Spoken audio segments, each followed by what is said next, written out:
Ryan and Connie will hop on when they can. Thank you for rescheduling this. My apologies for having to reschedule. So I know we talked about touching base before we have our meeting tomorrow. I did check on attendance Friday, and we've got only about 22 or 25 people signed up as of Friday, so I had sent out a reminder email to everyone indicating that, you know, there was now several different VTEL locations throughout the state. So I have not talked to Emily Pfister from Rails yet to see if that registration has increased or not. But I think, you know, it's important to us that we just move forward with what we're doing, and hopefully people that aren't able to attend the meeting tomorrow will hear more about it once we actually have it and send out those minutes and talk to other libraries and stuff like that. So does everyone kind of agree that we should just continue on this path? Yeah. And I think they're also going to record, aren't they going to record the VTEL too? So then it'll be available for people who could not. Because I had several of the people that I contacted in my area that said they could not attend tomorrow, but they were interested in watching the recording. Yeah. So, and like I said, I did send out a reminder email. I had a minor family emergency yesterday, so I was not here. So like I said, I haven't yet talked to Emily Pfister to see if that attendance or that registration has increased. I would think it probably would, just sending out the reminder and having a few more VTEL locations than when we first made the meeting announcement. So, so that's kind of where we're at with that. I have a copy of the agenda as we had agreed when we met last time. Basically, you know, roll call introducing us at the meeting, a bylaws review, which everyone got a copy of, and then voting on the approval. I wanted to ask how people wanted to try to do that. Hi, Ryan. Should we do a Survey Monkey vote instead of voting there at the meeting? That way people could watch the recording and then we could open the voting up and have it open like for a week. Would that be better than doing the vote there, or do we want to just do the vote there tomorrow and get it over with? Yeah, there is a downside to live voting, that it does exclude, especially if we really want buy-in and a quorum. Right. So I don't know if Survey Monkey is necessarily the way to go, but something like that, yeah. Right, someone's chatting. Oh, Ryan's calling in for audio. So I was kind of thinking that if we could do it via email, similar to either like what we did when we voted on the slate of us as being officers or us as being on the executive board. And that way, because I agree with John, I think that's important that we maintain what we're talking about in our bylaws, and that we want, you know, whatever it is, 2/3, or whatever they say. I can't remember off the top of my head. So do you think that's appropriate we can review the bylaws and discuss them, but then indicate that we're, that the formal vote will be done via email? Yeah. Yes. Okay. I like that idea. And again, it gets buy-in from people who can't physically attend the meeting tomorrow. Right. And maybe send a copy of the bylaws out with the email to vote approval or not. That way everybody's always got a copy there that they can look at. Yeah, I think we can do that. So, so we'll plan on that. We'll review them. We'll talk about any additions or changes that people may have wanted to make. After I sent them out, I had not heard from anyone about any changes. So I anticipate that that won't be, that there won't be very many, if any. So we can go ahead and move forward after that. So then the next item on the agenda was update from our meetings or calls with Overdrive. And my apologies, I know I was going to send out kind of a summary of the call that several of us had with Steve Potesh from Overdrive. I didn't get around to doing that yet. I'm going to do that this afternoon, so you guys will have that. But I also, we did get some, not a lot of financial information from Overdrive, but we did get the information like what Libraries First pays them. And so I think our next step as far as that is that we kind of have to figure out what libraries are paying Skip. So I think that will definitely be a topic of discussion for tomorrow at how we're going to go about doing that. Do you know if it I would be think if you possible? I'm sorry, go ahead, whoever was speaking, I'm sorry. Susie?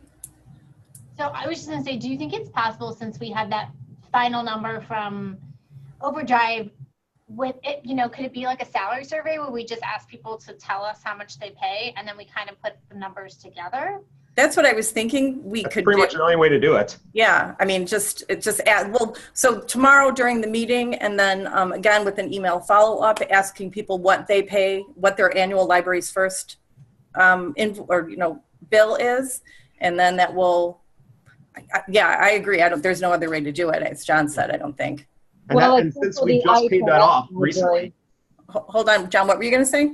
since we just paid that off recently, that's something that people should be able to Get their hands on pretty easily. Yeah, exactly. Yeah. I was Susan, what were you saying? I was going to say IHLS, IHLS sends the bill to all of us, and then IHLS pays the bill to Libraries First. Okay. So you could probably get a list of all the IHLS MyMediaMall members payment from Lily Z. I will reach out to Leslie either today or tomorrow or Thursday and ask her for that information and see if we can get it that way, because I think from what she has said to me before, and I think I forwarded my email correspondence with her to all of you guys, is that IHLS doesn't have a real clear idea of how, just like the rest of us, how much is administrative fees and how much is actually going towards Overdrive. But they just get a bill and they divide it amongst who's Right. participating. Yeah, so I will reach out to her to get that. So so then I think, talking about that, we'll ask everyone to forward those numbers to us, and again in an email follow-up, we'll get that. Then the next item on the agenda that we had determined was the future of the relationship with Libraries First. I anticipate that there will be lots of discussion kind of segueing from the pay, how much we pay them, into this topic. I don't have any great words of wisdom about this. So, I mean, if there's a way that you guys think that we want to approach this, or I think we want to be very careful. Kind of a free for all a little bit. I think we want to be careful about managing tone of that discussion. While we want people to be able to express their frustrations with the current situation, we don't want to turn this, I don't think it's valuable and I think it's actually counter to our ultimate aims to turn it into just a gripe about the skip session. I agree. We really want it to be a practical discussion. Yeah. Okay. I've dealt with a couple of phone calls, like I mentioned in the spreadsheet from Catlin, and the basic thing I stated is that we're trying to get information because this is tax money, and not being able to say directly how much is going towards product and how much is going towards salary. We're trying to get a clear idea, and we're trying to be transparent in how we move forward with this. Yeah. And so I've been very neutral about that, not accusing, but that we just want a breakdown, and that we've been trying to get this information for 2 years and it's not forthcoming.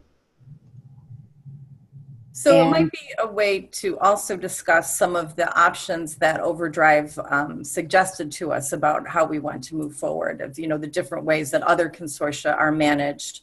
And so one of the things that might be useful, though, is that, especially because we all might be in different locations, that it would be helpful, depending on if we get off too much on a tangent, to have all of you guys kind of help keep that a more civil discussion. So, I'll certainly do my best as well. Can I ask which of us are going to which location? I'm going to be at Burr Ridge. I'll be at Vernon Hills. I'm at Vernon Hills. I'll be at Burr Ridge. Okay. I'll be at Champaign. Okay. I'll be in Champaign too. Okay. And this is Carol. I'll be in Champaign also. Okay. All right, so we'll have at least two board members at each location. It seems like that hits where most people are going to be, so I think that should be good. That will be good. So it'll be incumbent upon, I think, all of us at our local meeting spots. Pardon? Okay, Brian's at Vernon too. Okay, good. So we can, between all of us, we can kind of maintain order and maybe try and structure the local conversations. Yeah, that might be helpful too, because sometimes, especially with retail stuff, if there's too many people trying to talk at once, it can be confusing. So, but I think that's a really good idea, is to kind of, those of us that are at those different locations kind of be I don't want to say spokespeople, but to kind of keep those discussions on track. Yeah.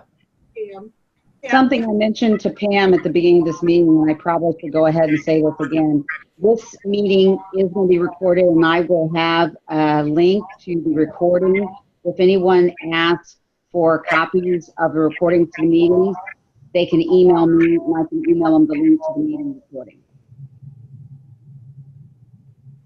Hey, I have a thought too. Is maybe describe what is Library First's role? I've never really been clear on what is their function between us at the libraries and Overdrive. So that might help as well. It's just explain a little bit about what they do. Yeah. Good idea. I think that's an excellent idea, Carol. I think especially for our libraries that are in Heartland, because you're billed in a different way and may have had less to do with Libraries First for a variety of reasons. I think kind of an overview of what our current situation is or our current arrangement is, and then options for going forward. So I think that's a great idea. Another question that may come up tomorrow is, I've had at least 2 of the people who haven't signed the IGA yet ask about cost. Will the cost go up?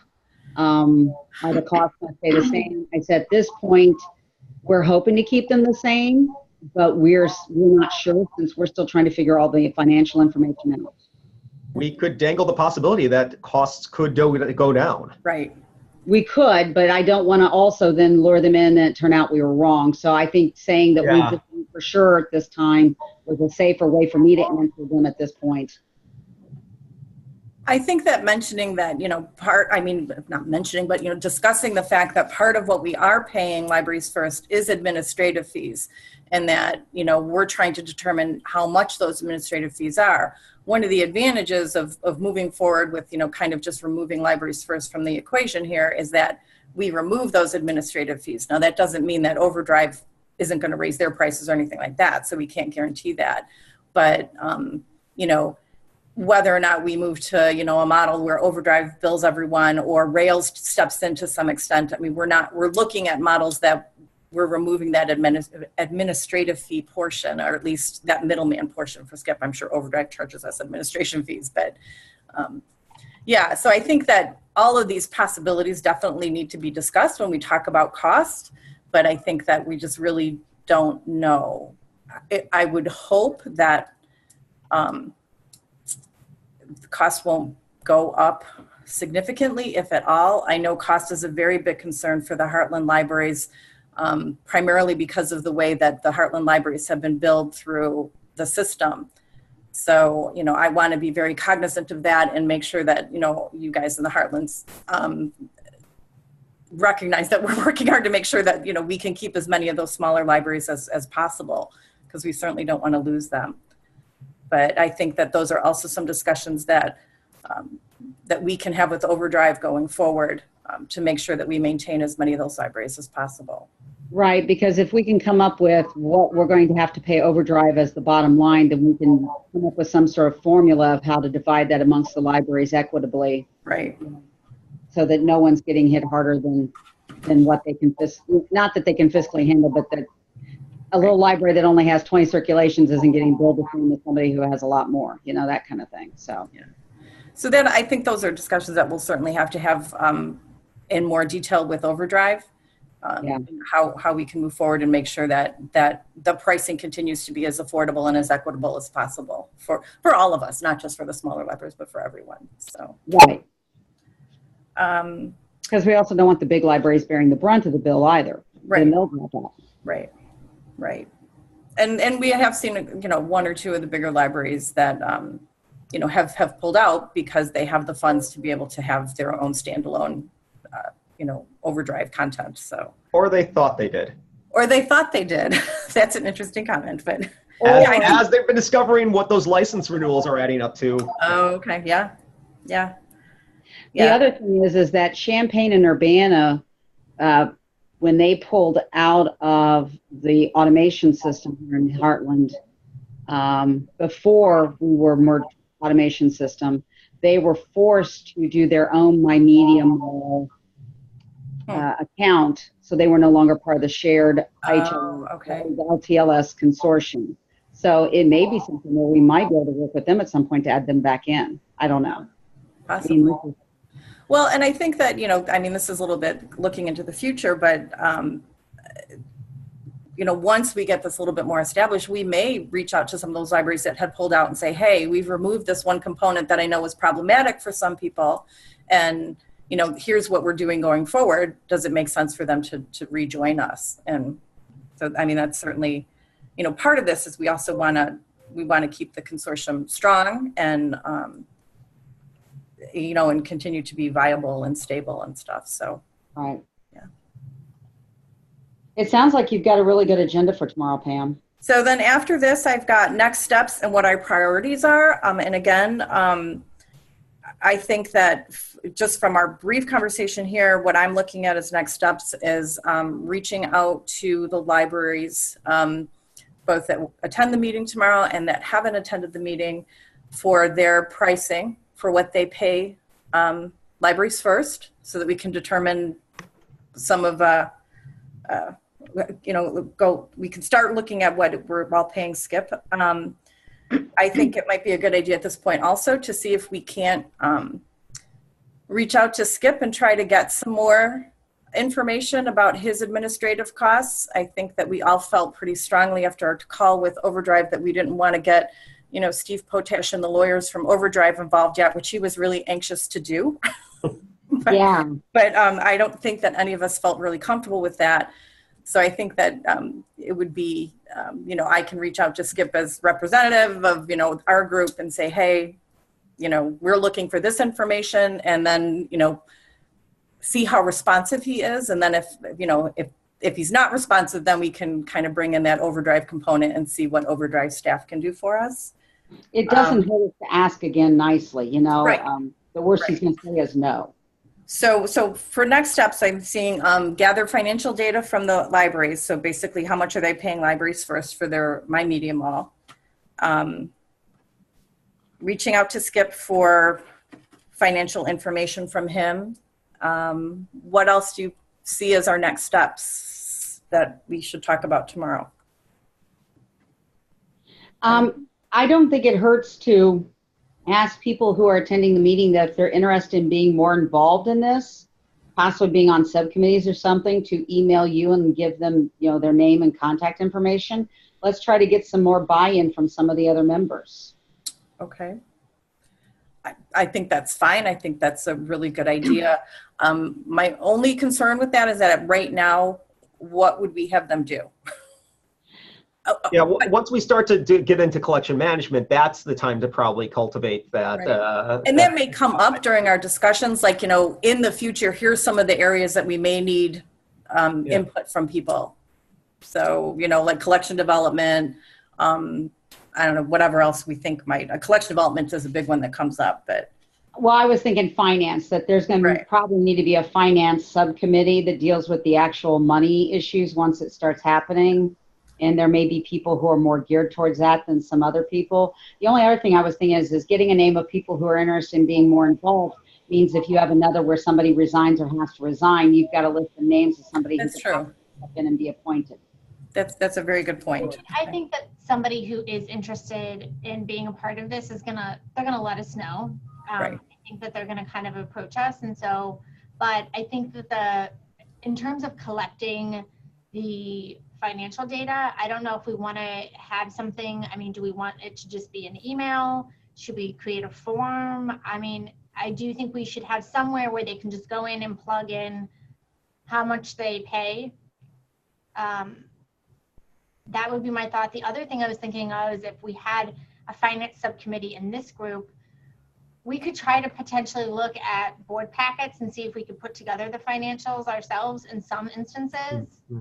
Because, I mean, ours is reported, it's Libraries First. That is an option as well. But I think it's really, we need to start working on kind of recreating what he has managed the money or what he has done with it. Yeah. The auditing and the forensics, yeah. Yeah. I think for right now, it might be, and if you guys want to do it differently, that's totally fine too. But I was thinking, if we're asking people to vote on the bylaws, do that via email? Do we just ask, as you know, and first thing is vote up or down on the bylaws, and then also if you could just let us know what your latest annual library's first amount was for. Yep. Via email, and then I can plug that into the list that I have of libraries that have joined and stuff like that, so we can have all that information on one spreadsheet. So who should that information go to? Presumably you and maybe anybody else on this group?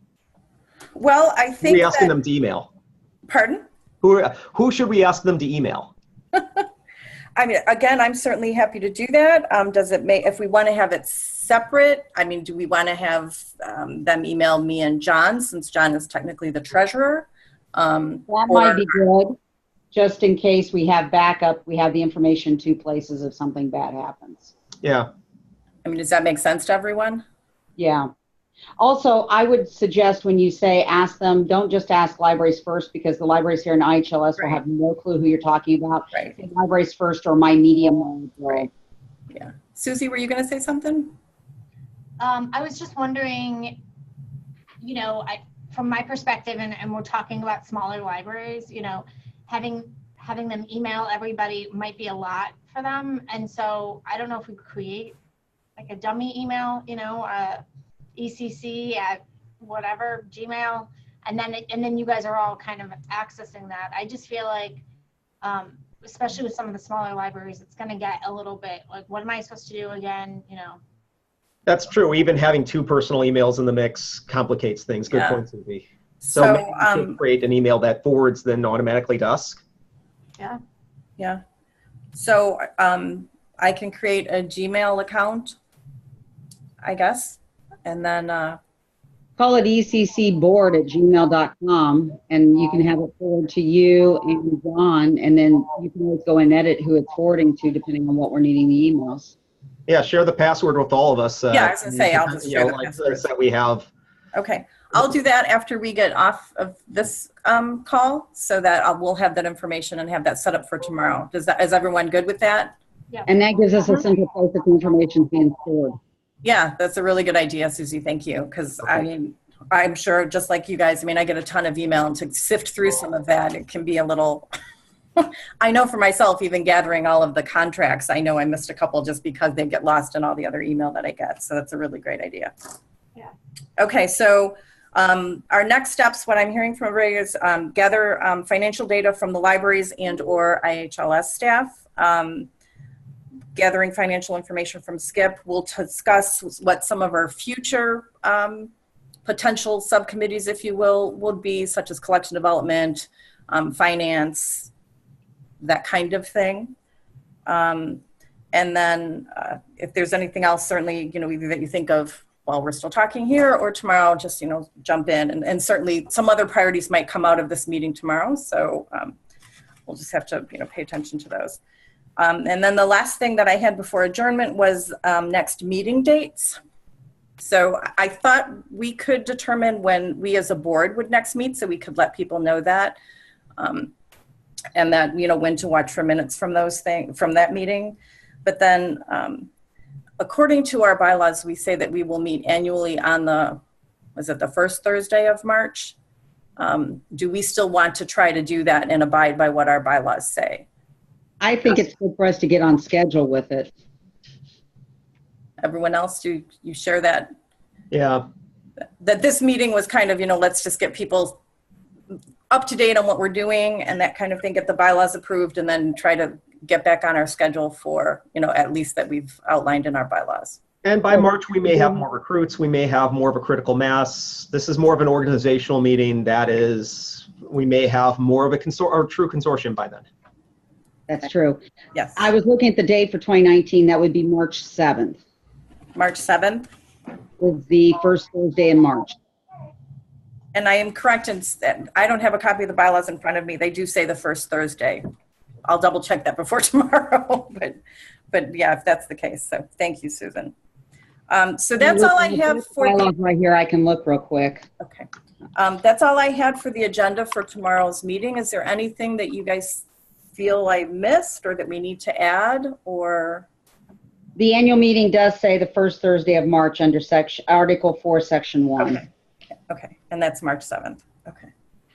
All right. Add to calendar. And then, Do we have another board meeting that we're going to set up at this point? Since the board obviously will meet more often than the annual meeting. Probably try and meet sometime in the next 6 weeks. You know, Yeah. we need to talk probably about the results of the vote. Right.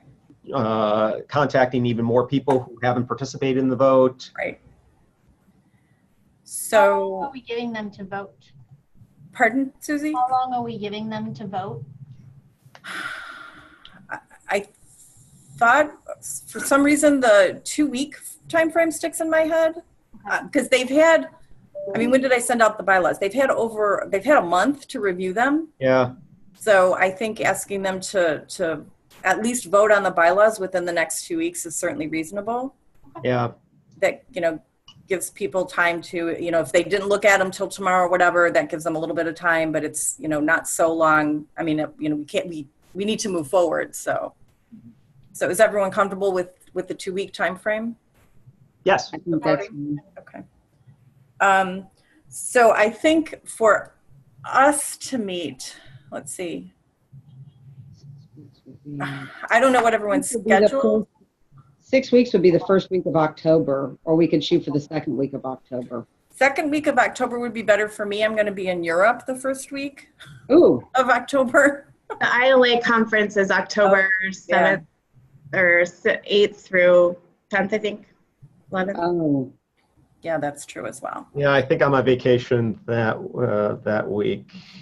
so we should maybe go 8 weeks and put it near the end of October? Do we meet sooner or do we meet later? We probably should meet after the voting closes.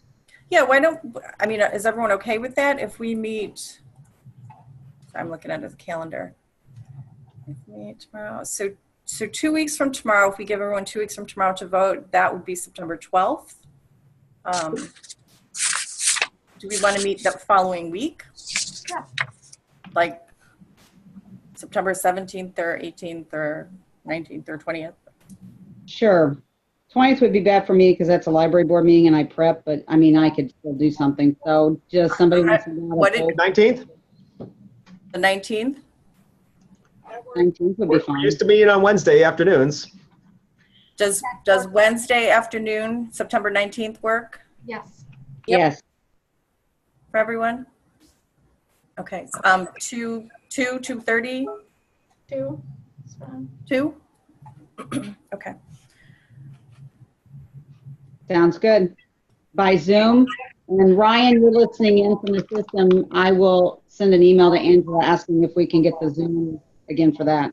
Great. That would be really awesome. Thank you, Susan, for doing this. with me. I'm sorry, did we say 2 o'clock? Yeah, is that okay? Yes, absolutely. Just Okay. wanted to confirm. Yeah, September 19th at 2 p.m. via Zoom, and Susan will arrange the Zoom for us. So, okay. So again, that's all I had on the agenda. Anything that you feel like I missed that we need to bring up that?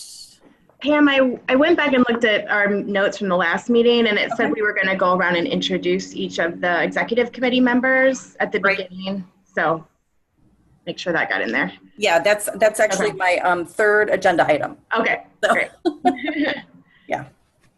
Anything else? No? Okay. Again, what I'm thinking I will do is, and this just occurred to me this morning. Usually at Rails, they have, if you go to a meeting at Burr Ridge, they have paper copies of the things that I sent out. So I was going to actually get paper copies for the Burr Ridge location.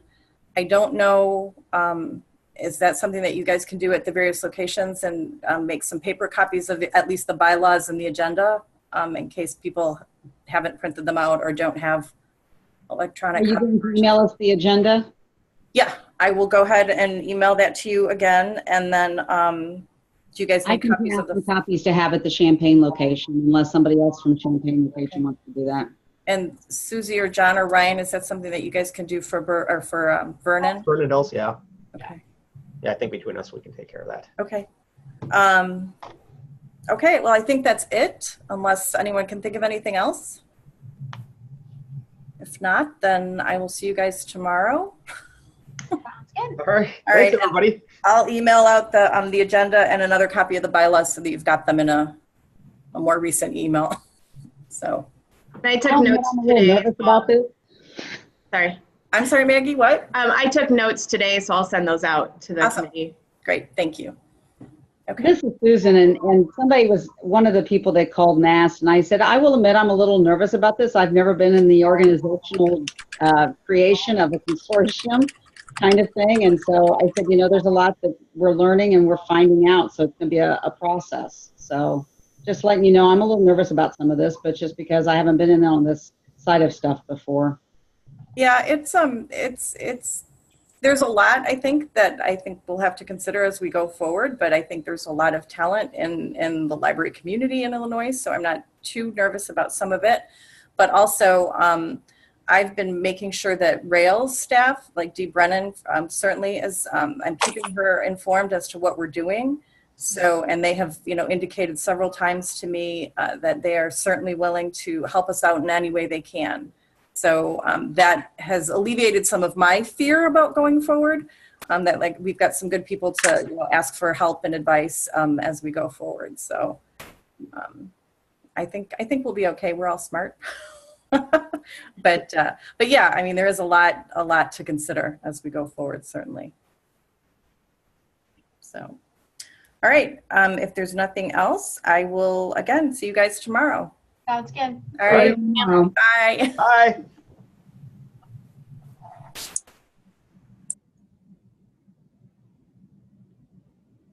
Thank you, Ryan.